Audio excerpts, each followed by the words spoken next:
오늘 그 설교 들어가는 딱 첫 마디가 지금 이 상황이에요. 이게 뭐냐면 오늘 치료하는 여호와라는 제목으로 말씀을 전하는데, 사람이 살아가다 보면 웃을 일들만 가득하진 않습니다. 웃다가도 울 일들이 있고, 기분 좋아서 박수를 치다가도 부끄러워서 손으로 얼굴을 가려야 되는 그러한 일들도 비일비재하게 생깁니다.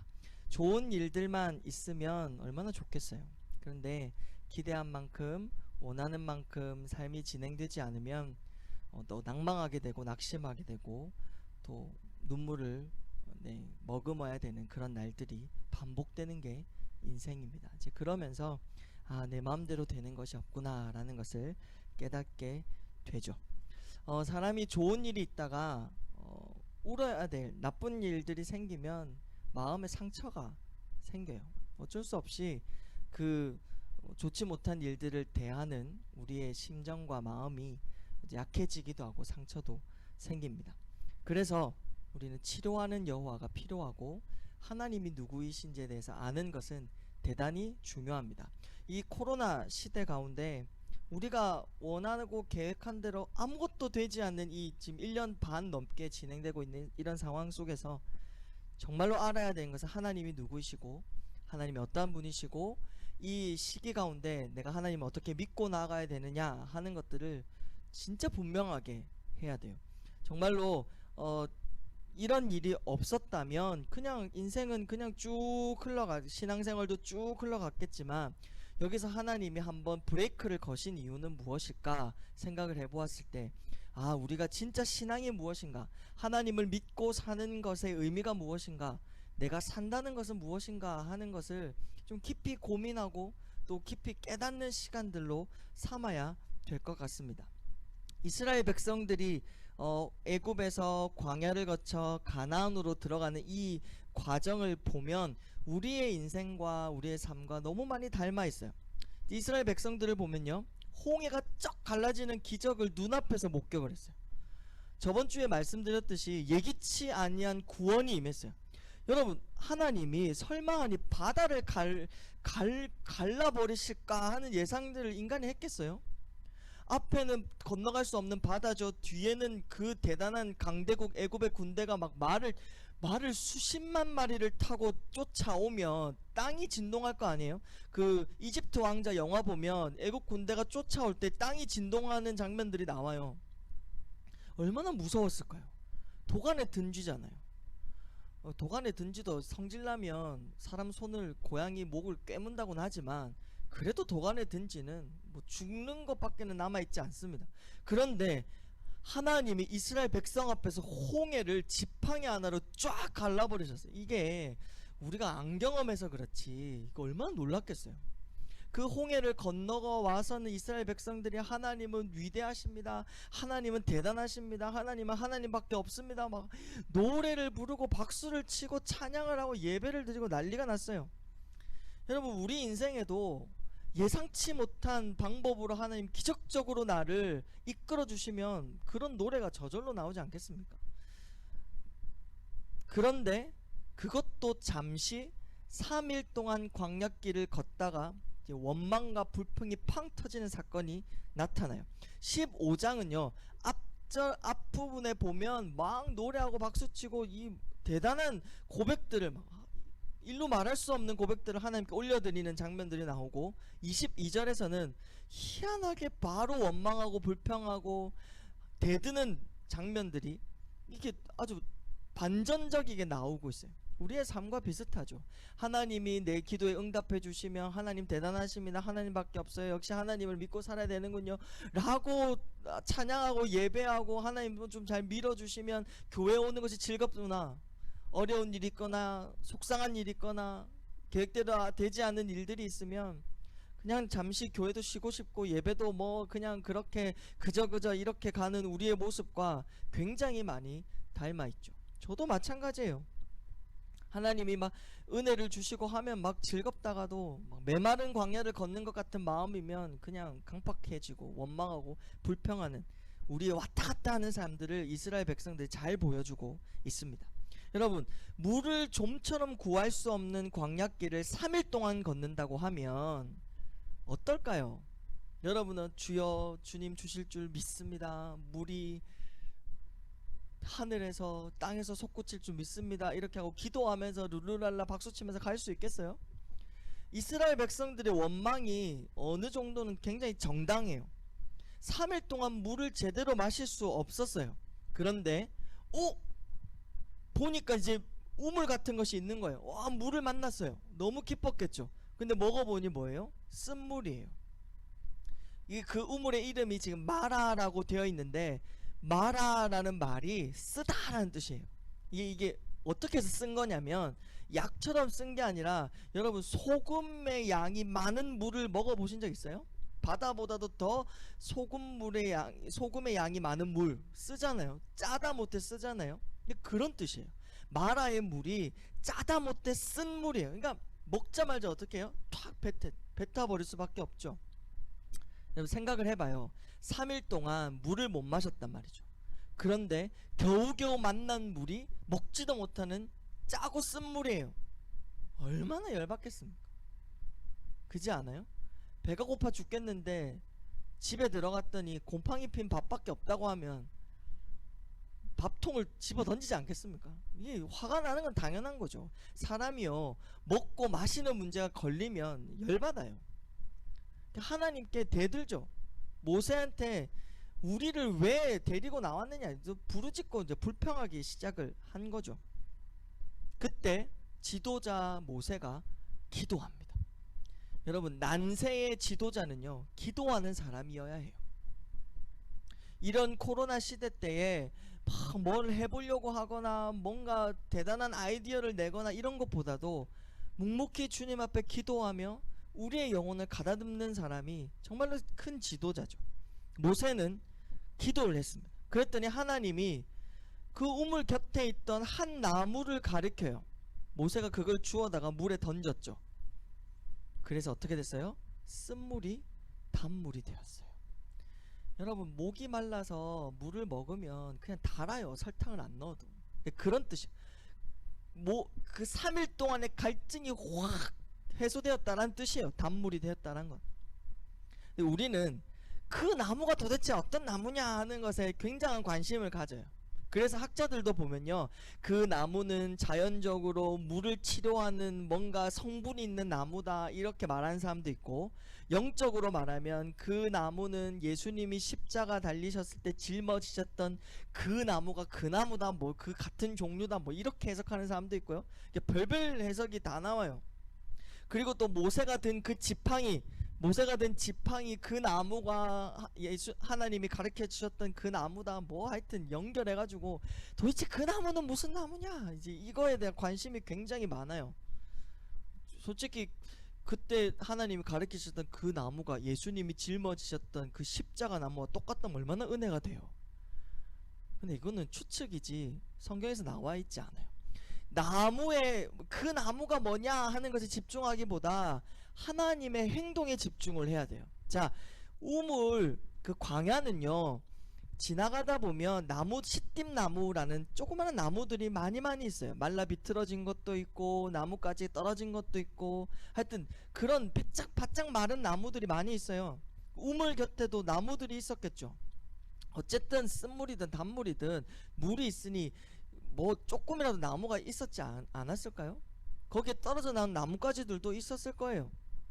하나님이 그 우물 곁에 있던 나무를 가리키사 모세가 얼른 집어넣을 수 있었다라는 것은 이스라엘 백성들의 간곡한 부르짖음과 원망과 불평에, 그리고 모세의 기도에 하나님이 즉각적으로 응답하셨다라는 뜻이 훨씬 더 분명한 의미로 우리에게 보여주고 있습니다.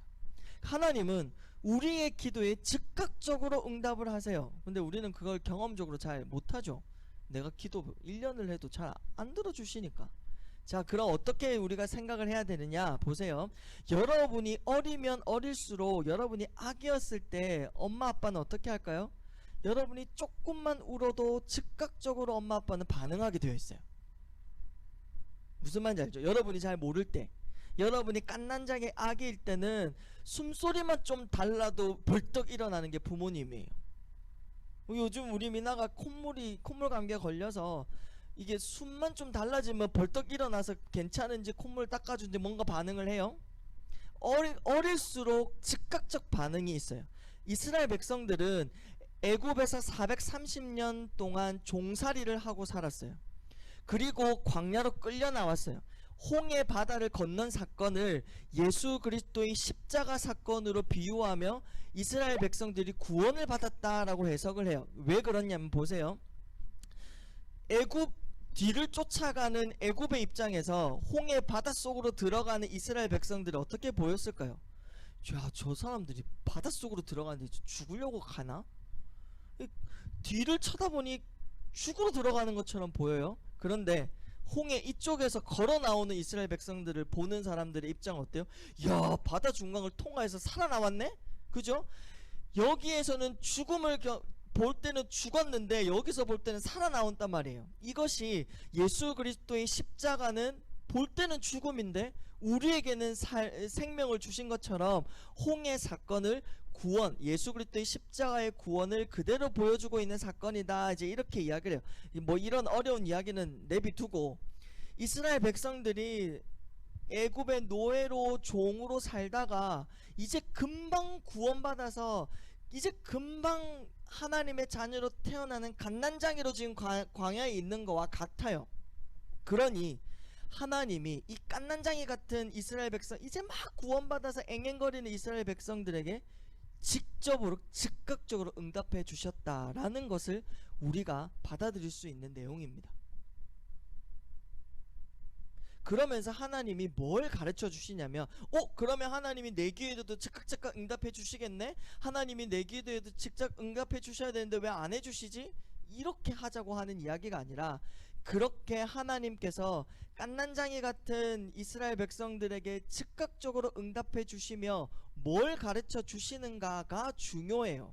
이 사건을 통해 하나님이 자신을 어떻게 드러내시는가 하는 점을 우리의 삶과 연결시켜서 적용해 보아야 한다라는 말씀입니다. 자, 보세요. 25절 그 물에 던졌어요. 물이 달게 되었더라. 거기서 여호와께서 그들을 위해 법도와 율례를 정하시고 그들을 시험하실세. 여러분, 자녀가요 이렇게 조금 크면 부모님들이 규칙을 말해요.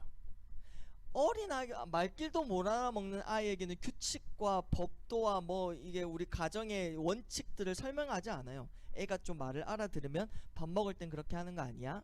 엄마 아빠한테는 존댓말 써야 돼? 뭐 이런 규칙들이 이제 제시되기 시작하죠. 그건 자랐다라는 뜻이죠. 그죠? 이스라엘 백성들이 이 사건을 통해 하나님이 법도와 율례를 정해요. 어떤 법도와 율례예요? 어떤 규칙이에요? 너희들이 앞으로 살아가면서 나와의 관계에서 너희들은 내 말에 순종해야 돼. 내가 너에게 가르쳐 준 것을 그대로 지켜야 해. 그러면 어떻게 된다고 했어요? 26절 같이 읽겠습니다. 26절 이르시되 너희가 너희 하나님 나 여호와의 말을 들어 순종하고 내가 보기에 의를 행하며 내 계명에 귀를 기울이며 내 모든 규례를 지키면 너희의 내가 애굽 사람에게 내린 모든 질병 중 하나도 너에게 내리지 아니하리니 나는 너희를 치료하는 여호와임이라. 봐요. 하나님께 순종하는 자에게 내려지는 축복이 뭐냐? 애굽 사람에게 내린 모든 질병이 내려지지 않을 것이다. 나는 너희를 치료하는 여호와다. 여러분, 예수님을 믿으면서 신앙을 가지면서도 병이 치료되지 않는 사람이 너무 많아요.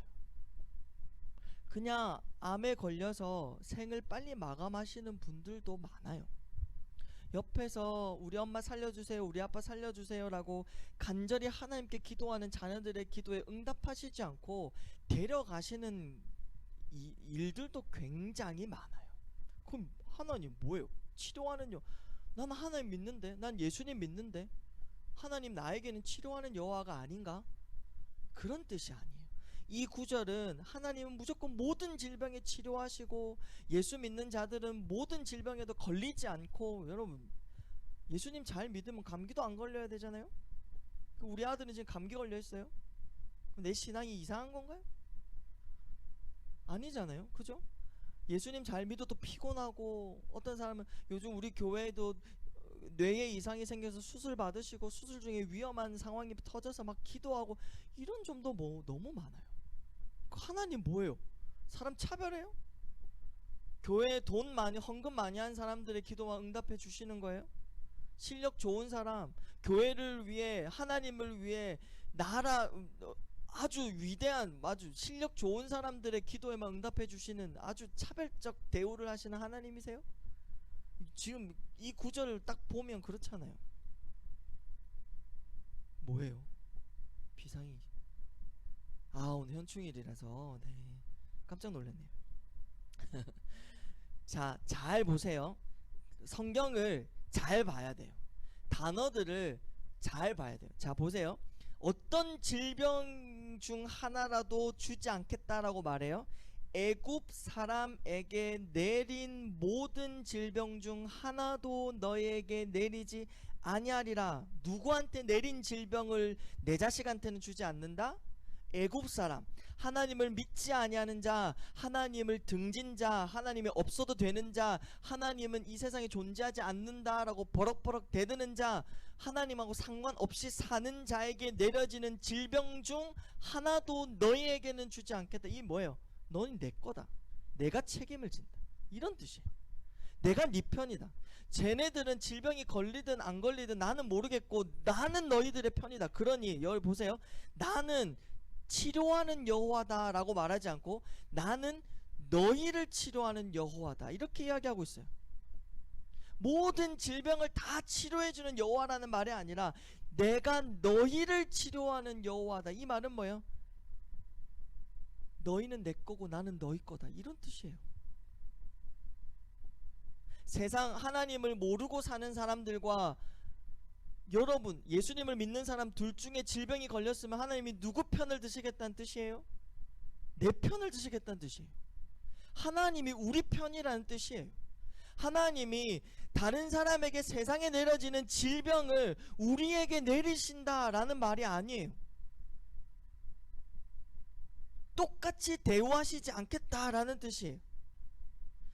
예수 믿는 사람은 병에도 걸리지 않고 장수하고 돈 잘 벌고 축복받으며 산다는 뜻이 아니라 상황이 어떻게 돌아가든 세상이 어떻게 뒤집어지든 우리의 마음에 상처가 있고 아픔이 있고 고통이 있든 없든 즐겁든 울든 어떠한 인생 속에서도 나는 너희를 버리지 않고 나는 끝까지 너희들의 편을 들어서 어떠한 사방에서 오는 저주를 내가 다 막아낼 것이다 라고 하는 하나님의 고백입니다.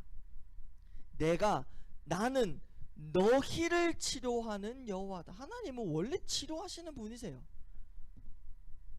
그게 어떤 의미가 있어요? 나를 치료하는 여호와다 라는 거예요. 여러분 이 당시에 병에 걸린다라는 의미는 오늘날과는 좀 달라요.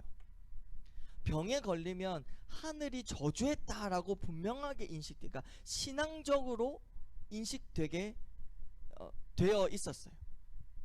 그러니까 질병에 걸리지 않겠다, 심판을 받지 않게 하리라, 저주를 받지 않게 하리라. 내가 너에게 주는 것은 저주가 아니고 진노가 아니고 심판이 아니고 사랑과 치료와 은혜와 축복과 능력과 힘과 승리다. 이걸 말하는 거예요. 왜? 내가 네 편을 들면 네 인생은 꼬라박는 것처럼 보이지만 결국에는 살아 역사할 것이고 네 인생이 망하는 것처럼 세상 사람들이 손가락질하는 것처럼 보이겠지만 결국에는 하나님이 은혜롭게 너희를 위대하게 쓰실 것이다. 그런 이야기를 하고 있으신 거예요. 너희들이 할 것은 나에게 순종하라, 그겁니다.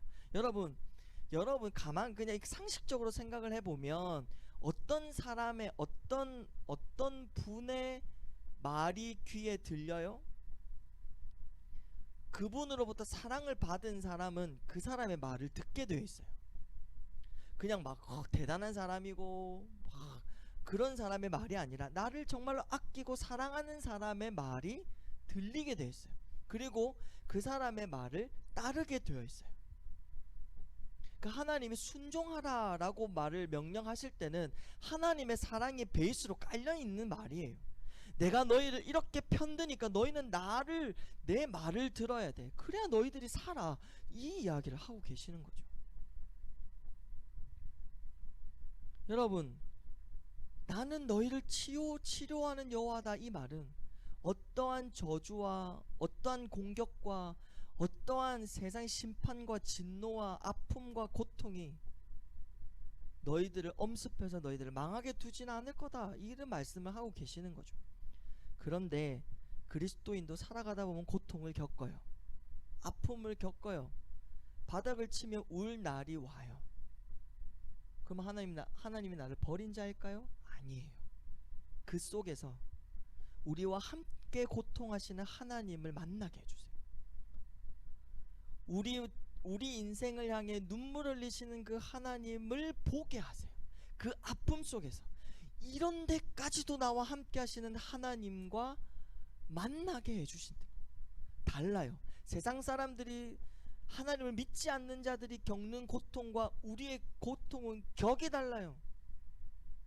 그 속에서도 생명을 만들어내시고 그 상황 속에서도 은혜를 만들어내시고 저주받은 인생인 것 같은 삶 속에서도 하나님의 사랑을 발견하게 하는 것이 우리의 삶이고 하나님이 붙드시는 인생입니다.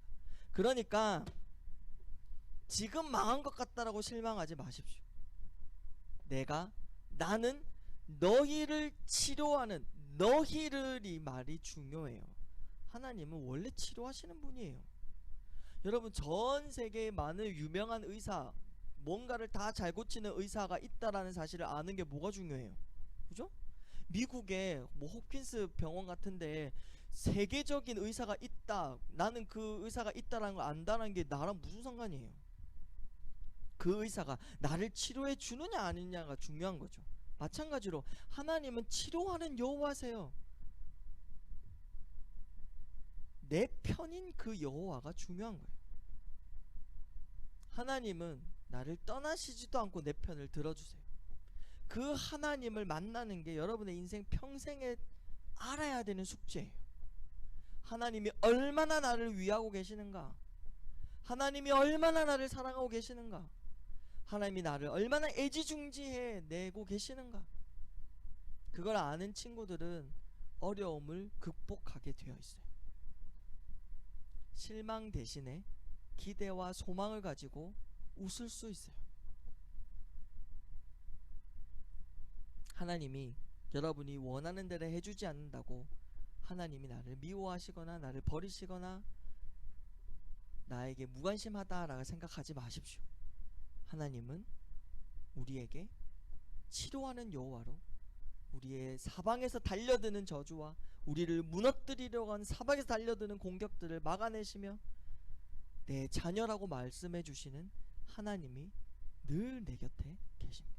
그 하나님과 이번 한 주도 이 해결되지 않은 코로나 같은 감옥 속에서도 하나님과 함께 삶의 의미를 발견하며 오늘 하루를 소중히 여기고 여러분 자신을 소중히 여기며 살아가는 우리 모든 친구들 되시길 주님의 이름으로 축복합니다.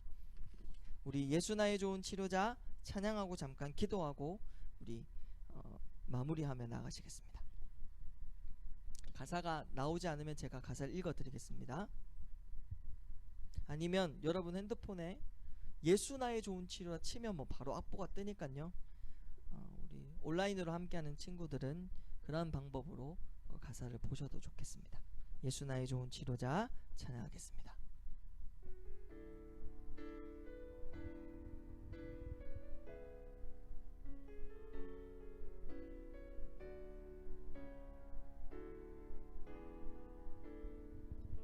예수 나의 좋은 치료자, 예수 나의 좋은 치료자, 그의 눈이 머무는 곳은 나의 슬픔과 고통, 고개 들어 그의 눈을 볼 때에 난 알았네. 예수 나의 좋은 치료자, 예수 나의 좋은 치료자, 예수 나의 좋은 치료자, 그의 손길이 닿는 곳은 나의 상처와 아픔, 영원히 흐를 것 같았던 눈물 다 멎었네. 예수 나의 치료자. 나 노래하리라. 나 노래하리라. 천한 나를 돌아보신 구세주를 찬양해. 하늘 닿는 곳까지 내 손 들리라. 예수 나의 치료자. 예수 나의 좋은 치료자. 예수 나의 좋은 치료자. 그의 눈이 머무는 곳은 그의 눈이 머무는 곳. 나의 슬픔과 고통, 나의 슬픔과 고통. 고개 들어 그의 눈을 볼 때에 난 알았네. 예수 나의 좋은 치료자. 예수 나의 좋은 치료자. 예수 나의 좋은 치료자. 예수 나의 좋은 치료자. 그의 손길이 닿는 곳은 그의 손길이 닿는 곳. 나의 상처와 아픔 영원히 흐를 것 같았던 눈물 다 멎었네. 예수 나의 치료자. 예수 나의 치료자. 나 노래하리라. 천한 나를 돌아보심. 나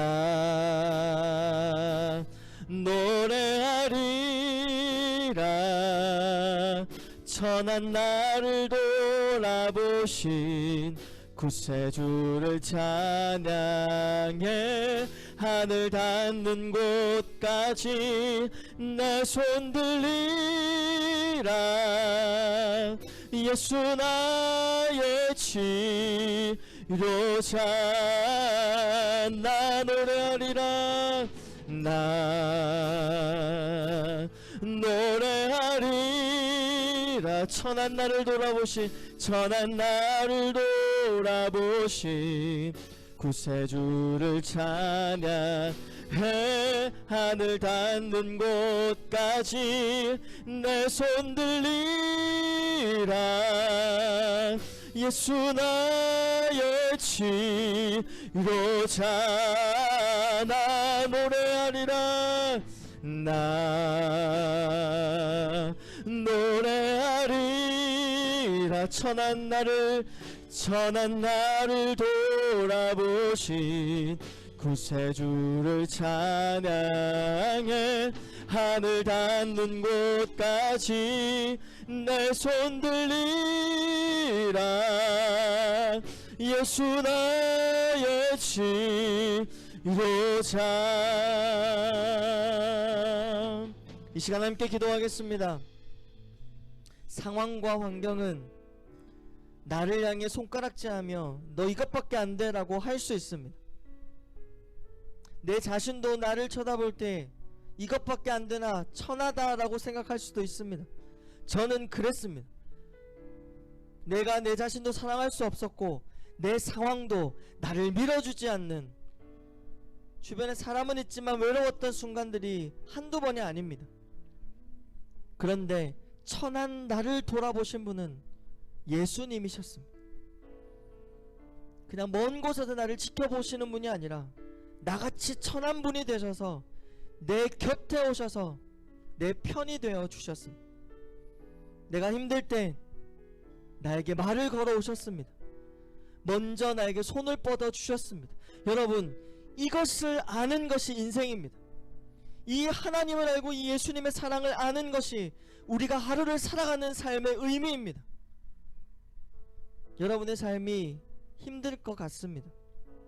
요즘은 속 터놓고 누구에게 이야기할 수 없는 고립된 외로운 상황 속에 혼자서 걸어가야 하는 그러한 삶의 연속이라는 것을 알며 자기 자신을 천하다라고 비약하며 사는 친구들도 있을 것입니다.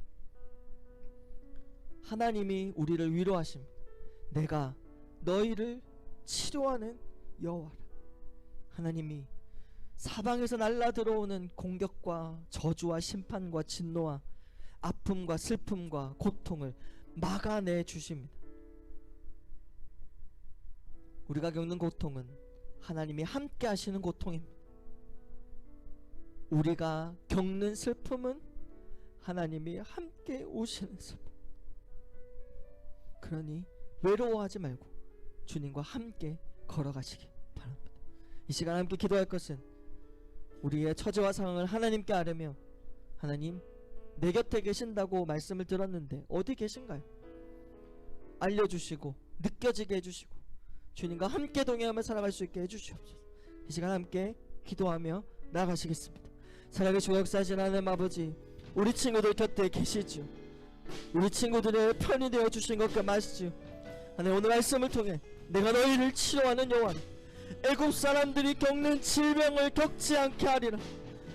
사방에서 날라오는 저주와 심판을 내가 막아내리라 라고 말씀하고 계십니다. 그런데 우리의 삶은 아직도 슬프고 어렵고 힘들고 지칩니다. 하나님, 우리와 함께 계시고 우리와 함께 고통하시고 함께 우리와 울고 계시다는 사실을 하나님 우리는 압니다. 깨달으며 나아갈 수 있게 하여 주옵소서. 우리의 하루의 삶이 주님과 동행하는 삶이 되게 하여 주시옵소서. 같이 울고 같이 겪어내시는 하나님의 은혜를 우리가 하나님 알게 하여 주시옵소서. 하나님, 우리의 편을 들어주신 그 하나님과 손을 잡고 살아갈 수 있는 은혜가 있게 하여 주옵소서. 우리는 다 알지 못하오나, 우리는 다 깨닫지 못하오나 하나님이 든든히 우리 곁을 지키고 계시니 우리 주님과 함께 동행하며 살아갈 수 있게 도와 주옵소서. 외로운 삶의 길을 함께 걸어가시는 주님을 우리가 만나며 체험케 하여 주옵소서. 살아계신 하나님, 우리가 기도합니다. 주님 앞에 우리의 마음을 쏟아냅니다. 한 번도 누군가에 내 진심을 쏟아내 본 적이 없는 우리 친구들의 고립된 외로움을 하나님의 치료하시는 손길로 터치하셔서 토해내게 하시고 말하게 하시고 하나님께는 고백하게 하셔서 치료받고 회복되고 상황이 어떻고 환경이 어떻든 주님 앞에서 기뻐하며 하루의 삶을 의미있고 감사하며 살아갈 수 있게 하여 주옵소서. 하나님께서 자기 아들까지 십자가에 매달아 죽이시고 다시 살리셔서 우리에게 선물로 주신 하루입니다. 그 시간을 소중히 여기게 하시고 주변 사람들을 사랑하며 살게 하여 주시고 미워하고 증오하고 아파하고 가슴을 치는 삶이 아니라 넉넉히 웃으며 손을 뻗어줄 수 있는 은혜로운 삶이 되게 하여 주시옵소서. 천한 나를 돌아보신 나같이 천한 자가 되어셔서 내 곁을 번듯이 지키고 계신 그 예수님과 함께 살아갈 수 있는 은혜가 있게 하여 주시옵소서. 감사하며 예수님의 이름으로 기도합니다. 아멘. 하나님의 복을 받겠습니다.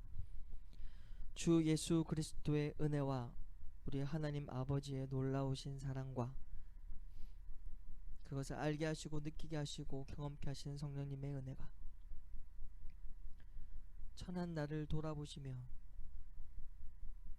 나와 같이 천하게 되셔서 내 곁을 지키시고 나와 함께 하시고 나와 동행하시고 사방에서 날라오는 화살과 공격과 진노를 막아내시며 나와 함께 걸어가 주시는 그 하나님과 동행하며 살아가기로 결단하고 결심하는 우리 모든 지체들 머리 위에 선생님들 위에 지금으로부터 영원토록 함께 있을지어다.